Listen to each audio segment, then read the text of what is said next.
Well, today is going to be something a little bit different. As you guys can see, it's raining pretty good behind me here. I saw some of the feedback on the last video I did in the house, but we have been getting completely slammed here with rain in South Florida nonstop the last few days. I figured I'd still come outside, but I won't be able to really walk outside. I'm underneath like this little pavilion thing here. So at least it gives you guys something to look at, but also I'll put up some other videos and things I've taken in the past of some pretty areas, maybe some of my dash cam footage I've had from driving across the country. That way you guys don't get bored and you can feel like you're still walking along with me. But I put the sunglasses back on, I went back outside. I really listened to your guys' feedback. You know, people want the sunglasses, people want outside. Well, this is about as outside as I can get without getting completely soaked and ruining all my stuff. So today let's talk about Gen Z and millennials who are ditching owning a home and going back to being renters. They're getting a reality check of what it's like to be a homeowner,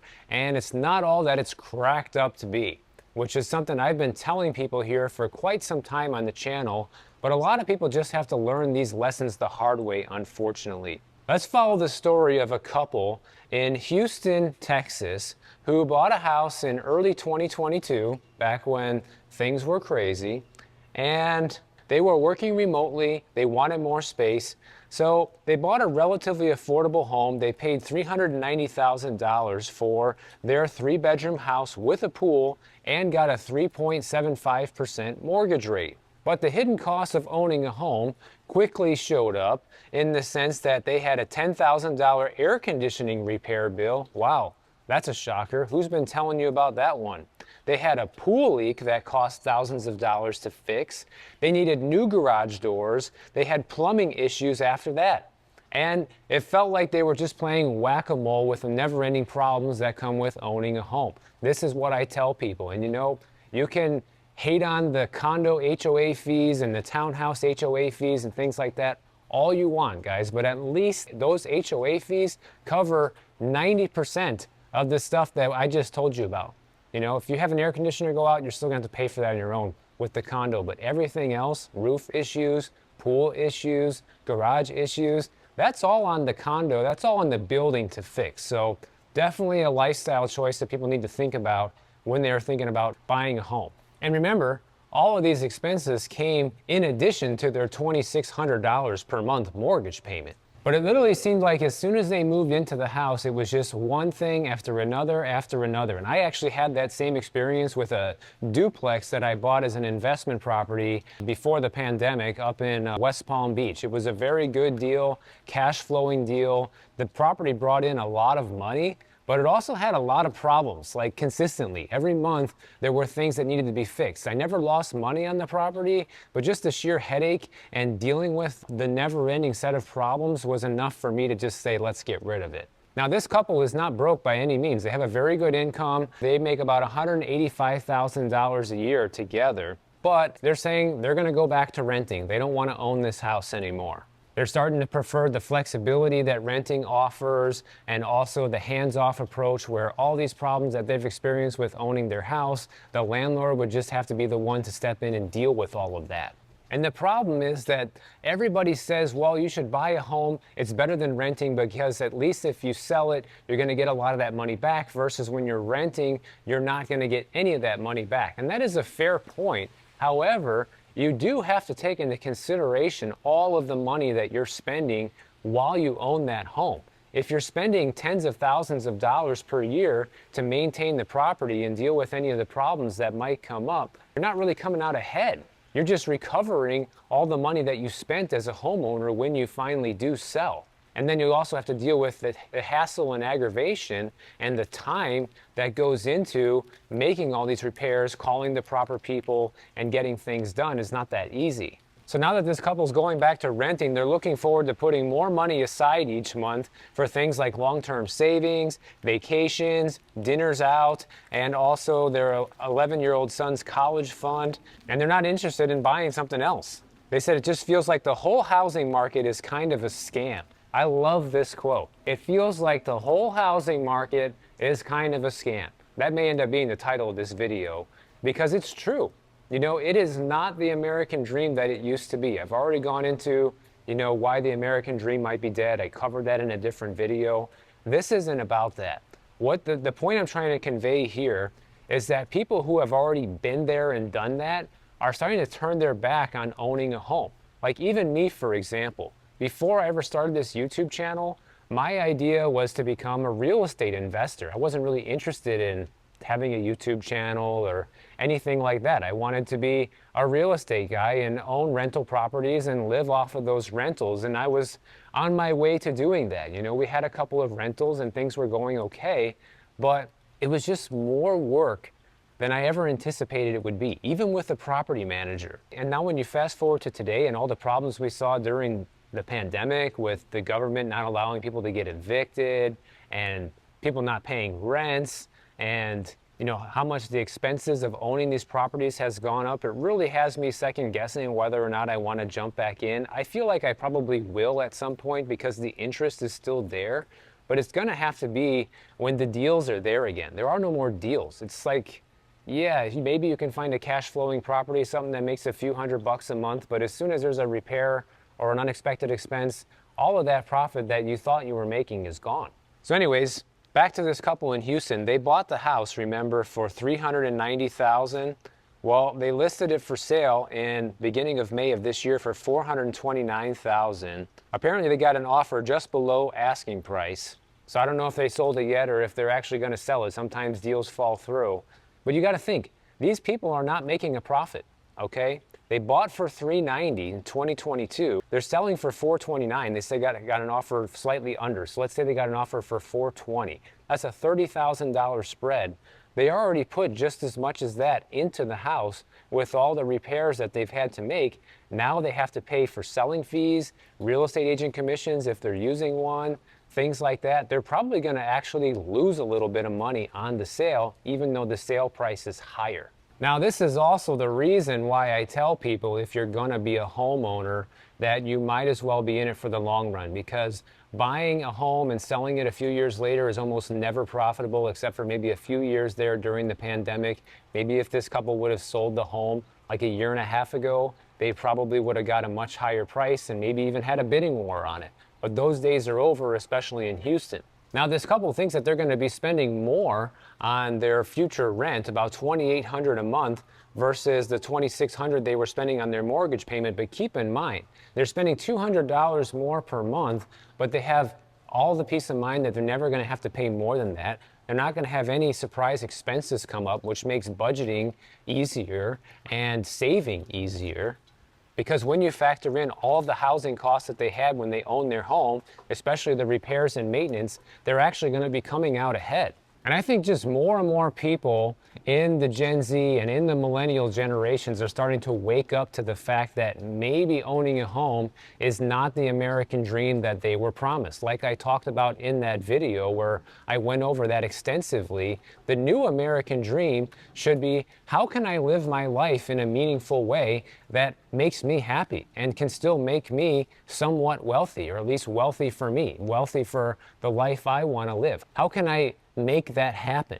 And a lot of times, if you really look at your plan or things that you want to do, home ownership doesn't have to be a part of it. And I'm going to do a separate video, which I had this idea, because one thing I get asked a lot in the comments is, Michael, you know, what about home ownership being like a forced savings account for people who are bad at investing and stuff like that? I'm going to do an entire video about that subject because I think it's important to dive into that on some of the pros and cons of, you know, buying a house because you're a terrible investor, because you can't save money. I think it's a topic worthy of its own video. And you know, it's clear by the data right now that people in the younger generations, or everybody really, are checking out of buying a home. In fact, the recent report from Redfin is kind of shocking. Check this out. They say that the U.S. housing market now has 500,000 more sellers than it has buyers, which is the most on record, the most since Redfin has been keeping track. There's an estimated 1.9 million home sellers in the U.S. housing market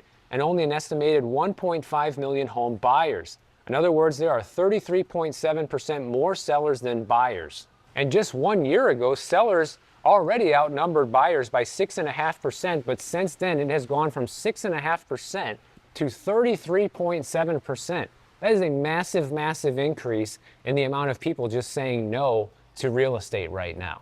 More and more people are seeing videos like this. More and more people are waking up to the fact that homeownership is not all that it's cracked up to be. And a lot of them are learning the hard way that, wait a minute, I thought this was going to be a better deal than renting. I didn't know it was going to come along with all these extra expenses, or I thought we did the inspection on the house and that means everything's going to be fine for a while. Well, not really. Now, there hasn't been this many homes for sale since March of 2020, and there hasn't been this few home buyers since 2013. Redfin is now predicting that home prices are going to drop by a measly 1% year over year by the end of 2025.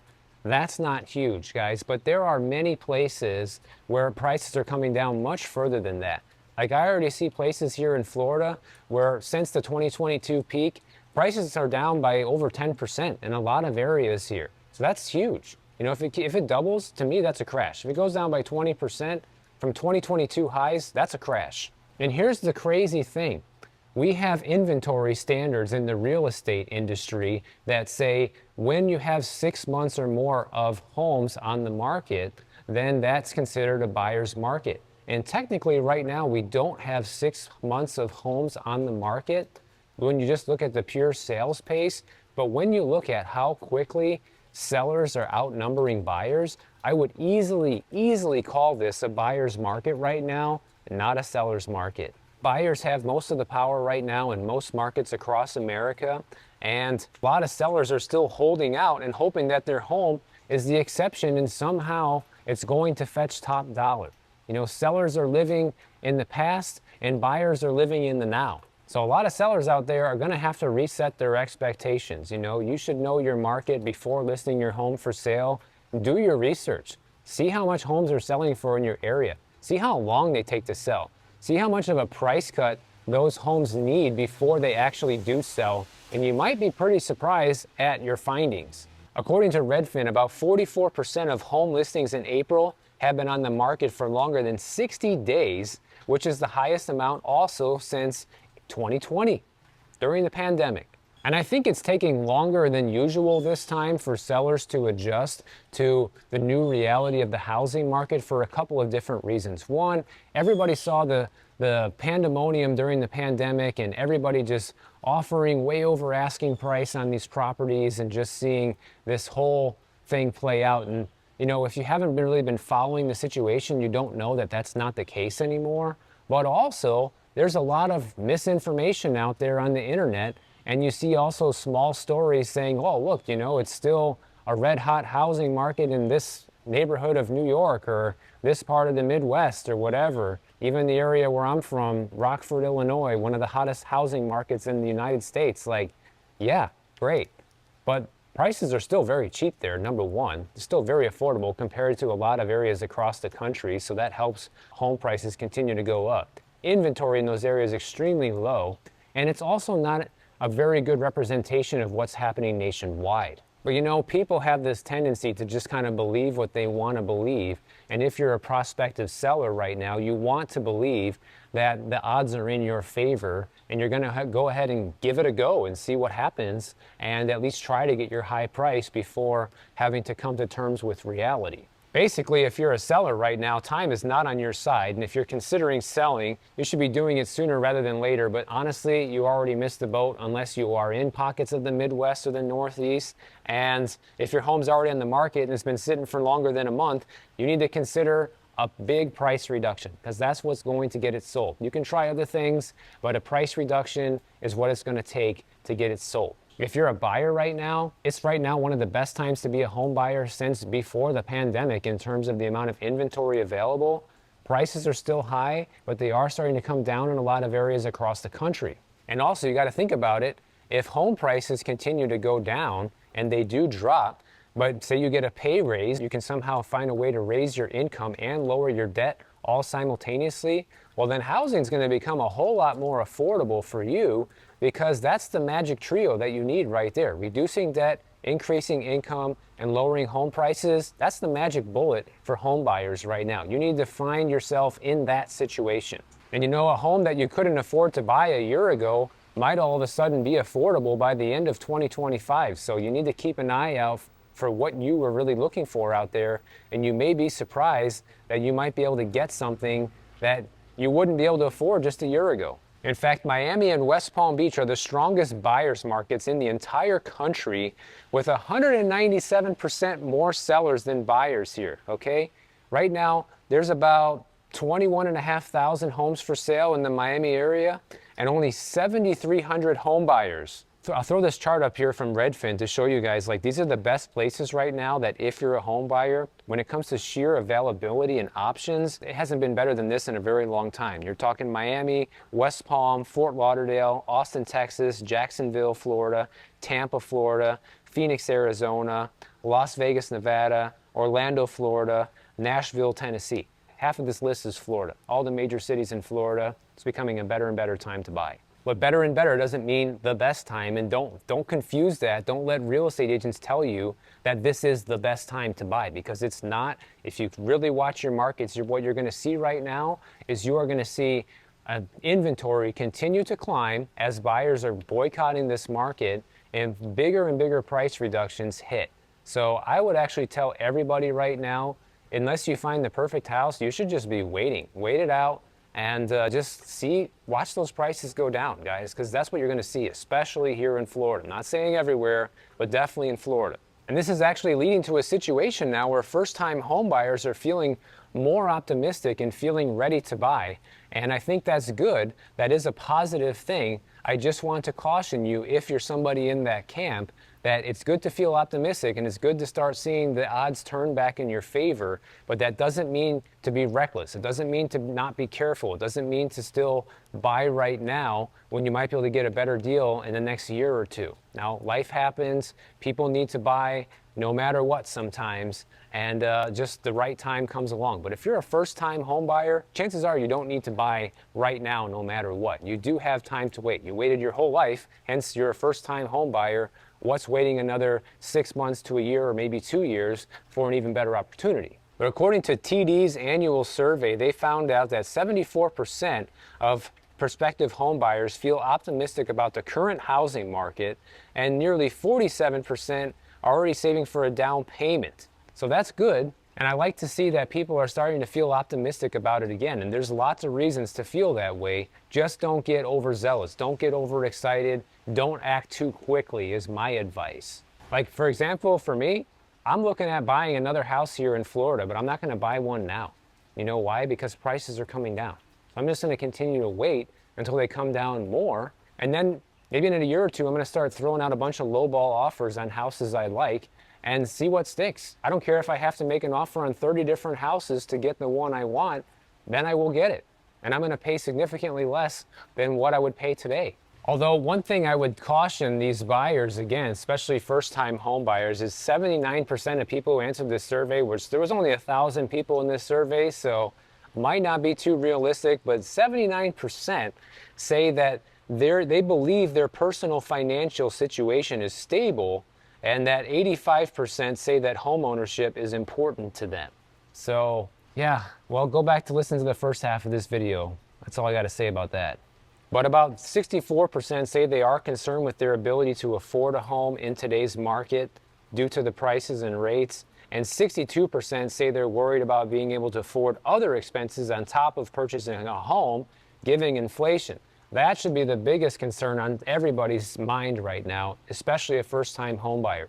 Can you afford all the other expenses of life, including the expenses that will come up with the home, on top of owning the home? That's what I think people should really be looking at right now. You know, the one good thing about Miami and the rain, guys, is nobody comes out. You can see I am just the only one here. Kids aren't playing at the playground. No one's playing tennis. No one's at the basketball courts.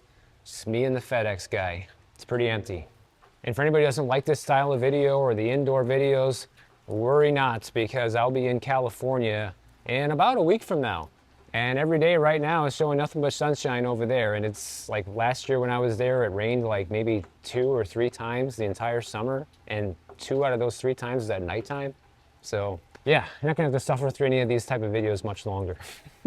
And listen, it's not fun for me either. I'd rather be out walking through the neighborhood right now, but you know, my equipment's gonna get ruined. The camera is going to go blurry from the water going all over the lens. It's just not going to be good. But one last thing I want to go over with you guys here that I think is really important to note is that the balances for people that have HELOCs or home equity lines of credit surpassed $45,000 in 2024, and the nationwide HELOC debt went up by 7.2%. So this also tracks with something I've been telling people. And think about this: you own a house, and then you take out a home equity line of credit, which is essentially a second loan that you have besides your mortgage. And why would anybody do that? If you have adequate savings and you have credit cards and other ways to buy things, why on earth would you do that? Well, most people do it because they're either doing it to consolidate debt and use their home as leverage to do that, which I think is the dumbest thing you can possibly do with a HELOC, but so many people do it, and that's one of the ways that it's sold as a product, and people fall for it every day. People also use it to renovate and do different projects in their home, and you know, it's just stupid, guys. It really is, because you can lose your house if you can't pay this. And now you essentially have two mortgages on your house, and you can see the trend is that more and more people are borrowing against their house. And it's for two reasons. One, because the equity is there, the availability to borrow that money is there like never before, as well as the fact that the cost of living is higher than it's ever been before. So when you combine those two things, it's a recipe for disaster, and no wonder more and more people are borrowing funds to pay for things in their house, to remodel, to consolidate other debt. Oh great, I consolidated the debt. Now I have an extra 40 grand I can go spend on the credit cards again. Let's take that summer trip to Europe, you know? In fact, the amount of people borrowing against their home and using HELOCs right now has gone up so substantially that since 2023, there has been one new HELOC loan originated for every two brand new mortgages originated. That's pretty insane when you think about it. That's like almost half the people that are getting a mortgage are also getting a HELOC. Right now, Americans are hanging on to about $360 billion worth of HELOC debt, and the average HELOC balance went up from $42,000 to $45,000 last year in 2024. And they say another one of the reasons that HELOCs are going up is because you have a lot of homeowners that have low mortgage rates, and so in an environment like this, when mortgage rates are high, they're opting to do HELOCs instead of selling their house and buying a new house. And so, of course, the risks to doing this are losing your home if you're not able to pay either one of those loans, or anything else associated with your home for that matter, like if you can't pay your property taxes. That's another way to get foreclosed on. You're just introducing another risk factor to being a homeowner as far as I'm concerned. Also, HELOCs have variable interest rates, which means they move up and down with the market. And the worst part is that lenders are selling people into getting HELOCs because they're saying, hey, if you can't move, why don't you borrow the money and renovate your house instead? Like, they're very good at selling homeowners on, well, you know, maybe this is the second best thing to moving. Guess what? If you can't afford that renovation on your own, then you probably shouldn't be borrowing against your home to do that renovation, because right now home values are starting to come down in many areas across the country. So you could end up underwater on your home just because you thought it was a good idea to renovate. And basically the balances for people that do have HELOCs are going up in all states across the country. It's been a 6.3% increase nationwide, and there's been even double-digit jumps in the amount of people that have HELOC debt in certain states. So more and more people are starting to do this and thinking that this is a good idea, and they're being sold by the lending industry. Probably every single week, they're getting emails in their inbox, they're getting postcards and mailers in their mailbox talking about how much money they could get, and they sell people on a lifestyle. They sell them on the new kitchen. They sell them on the dream vacation that they've always wanted to take. And they say, well, look, your home is doing all the work for you. It just keeps going up in value. And I see a lot of misleading stuff, like even some of the real estate tools that I have that are linked to the MLS and the county tax appraiser. I get emails from them about my place, and it keeps telling me still that the value of my home is going up, when in fact I know that it's not, because I see neighbors trying to sell the condos in the building, and I see them continually having to lower the price to get them sold. So even something that's supposed to be like a reliable tool that real estate agents use are not even reliable or accurate, and are designed to make people believe that the value of their home is always going up no matter what's happening in the market. But what you really need to do is your own research and see what's happening with your own eyes to verify if in fact that's true. And even if it is, I still recommend you save the money instead of get a HELOC. Well, hopefully the next video will be actually outside walking and talking, guys, but I can't promise it because we are just set to have more and more rain. So I might do another indoor video and put up the background footage and stuff, so at least you guys can pretend you're walking around with me. But I'm sure I'll get a couple more videos walking around outside in Miami before I'm out of here. Second half of the week's supposed to clean up and be much nicer. So if you enjoyed this video, make sure you're subscribed to the channel. Make sure you give it a like for the effort. I really appreciate it. And if you don't want to wait for my next video to come out, check out this one on the screen right over here, and I'll see you in